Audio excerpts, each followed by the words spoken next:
Good day to you one and all. It is I, Justin Hawkins, and this is Justin Hawkins Rides Again. I'm actually really excited because I'm going to cover an artiste that I've not spoken of before, Grandson, and I'll cover the song Brain Rot, which came out on the... Did you hear that? On the 30th of May, sorry.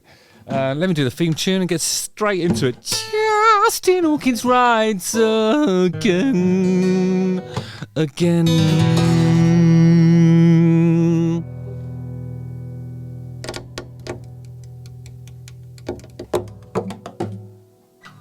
All right. Okay, so Jordan Benjamin. Now, here's the rule with showbiz personalities. If you have two first names, destined for greatness. That's George Michael, Elton John. I'm sure there's some others as well. Please use the comment section below to add to that list. But anyway, Jordan Benjamin is an American-Canadian singer and songwriter who is better known as Grandson. He's currently opening for Linkin Park on several dates of their From Zero world tour and recently joined the band on stage for a performance of One Step Closer. Anyway, Brain Rot is taken from his third album, Inertia, which comes out in September, and is a commentary on, in his words, how an over-reliance on technology and social media is weaponized to stifle dissent and crush resistance. It's also a departure from his previous work, as he explains. It's the first Grandson song ever recorded exclusively with live instruments, drums, guitars, vocals, and marks the next chapter of my career as a recording artiste. He didn't put artiste. In pursuit of an authentic feeling, an analog sense of anger and energy that only rock and roll at its core primal form can touch. Thank God. That's a really lovely way of putting it. That's what it's kind of what I've been saying, only in a much more succinct and less English bloke waffling way. The video features musician Sophie Powers playing the role of an influencer, live streaming content while the world falls apart. Great concept. Again. I saw the news today, and being human is a losing game we're doomed to play. I feel like it's sounds like it's in D. That we don't notice as our last chance slowly passes. There's something going, which is the minor third up to the G. A, but it stays on the D, so it makes this sort of G minor shape. But the bass seems to be going.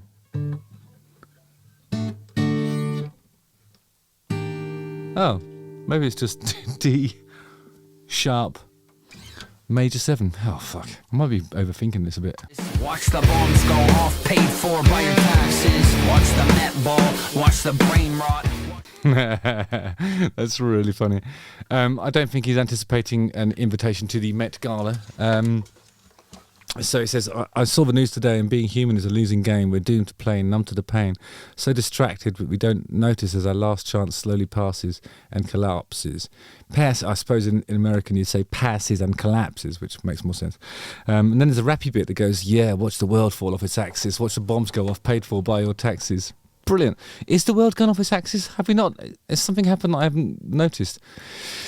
I need to pay more attention to the world. We all do. I think that's what he's saying. I think we're distracted. That's it. Yeah, easily distracted. Watch the GoPro footage of the headshot. Genocide with the right click. Genocide with the right click. So when you do a right click, you normally get like some sort of menu options, don't you? Well, I just did it there as an experiment. Back, forward, reload, save as, print, cast. Cast? Search with Google Lens. That sounds horrible. And now I can't make it go away. How do you stop this? Oh yeah, that's it. Welcome to the hell we're living in. At the ending of the world we're witnessing. You can cry for help, no one's listening. He's quite intense, isn't he? But not roaring in the way that you'd imagine somebody might do against this music. You know, he's got quite a gentle timbre, I think. It's very clean and twangy in a way. I like that juxtaposition, I think, because we've heard so much rock that has that kind of roaring voice. Welcome to the hell we're living in. And the overexposure's sickening.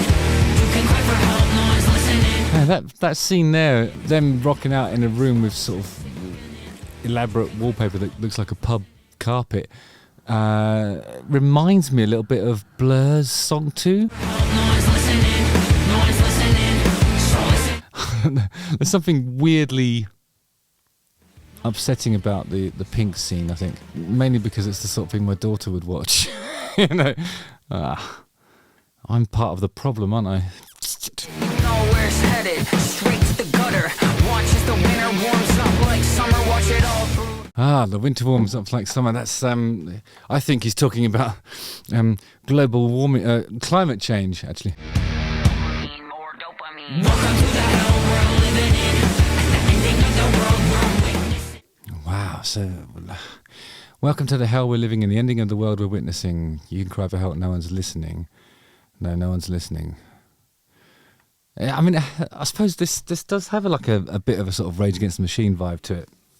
Less so System of a Down.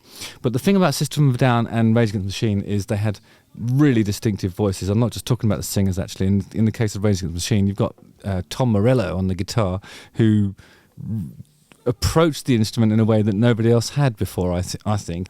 But yeah, there was something really distinctive in the voices and the singers and the guitar players.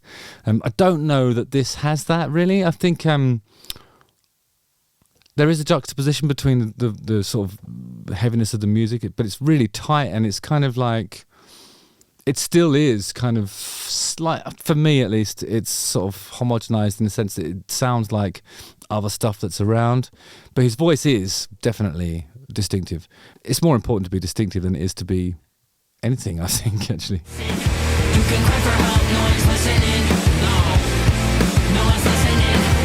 Welcome to the hell we're living in. But I think with guitar players, the proof is in the pudding when it comes to guitar solos. That's when a player can really step forward and say, this is what I sound like. You know? But here I'm hearing like stereo image, power chords. You know, it's just played the way you would expect it to be played, you know. And I'm in two minds about that, because I think, like, obviously that's like, in the case of something like AC/DC, hearing the thing that you're expecting to hear is the most satisfying outcome, really. Like, if you put an AC/DC record on and there's a key change in it and then suddenly the drummer goes to the ride, you're like, hang on a minute, that's not what I signed up for, you know. And that's kind of what, I suppose, what you have to do as a band, is establish what people are signing up for. Like, your first record or your first sort of forays into this world is kind of like, you set out your stall and you say, this is what we do, and then, you know, you do your concept albums and your left turns and you experiment later on, I think. But I haven't been aware of Grandson up to now. All I can say for sure is that this is angry. No one's listening. So listening. Aha, so there's a little bit of ragey stuff. I think that sort of percussive approach to the guitar. Is it a solo? Please. Come on. The overlapping disaster, intersectional violence. I want to trust the maintaining of power in the final hour. Okay, it wasn't a solo, but it was a cool bit of guitar playing, I thought. The overlapping disaster, intersectional violence. I want to trust. Oh God, it reminds me of something else as well. Maybe it reminds me of, what's that band called, Cake or something? The one about he's going the distance. He's going for speed. There's something twangy in the sort of. It's hard to say whether he's a rapper or a singer or a bit of both. Or I don't know. It's niche. It's very niche, and I like it. I love niche stuff. Let me know in the comment section what you thought. That was Grandson. Wow, I think more than anything, it's sort of like halfway through watching that, I deleted a lot of the apps on my phone. Most of them, I must admit, haven't been downloaded. They're just sitting there because I've downloaded them at some point, ignored them for ages. And it's making me think that we should all be a bit more, I don't know, what's the word, mindful about how we perceive the world through our smartphones. Justin Hawkins rides again. Don't forget to like, subscribe, hit the bell for notifications, watch one of these two videos, and yeah, keep your smartphone so that you can look at Justin Hawkins rides again. But apart from that, don't use it. Okay, fair enough. See you on the ice, guys. Nice one. All right. Okay.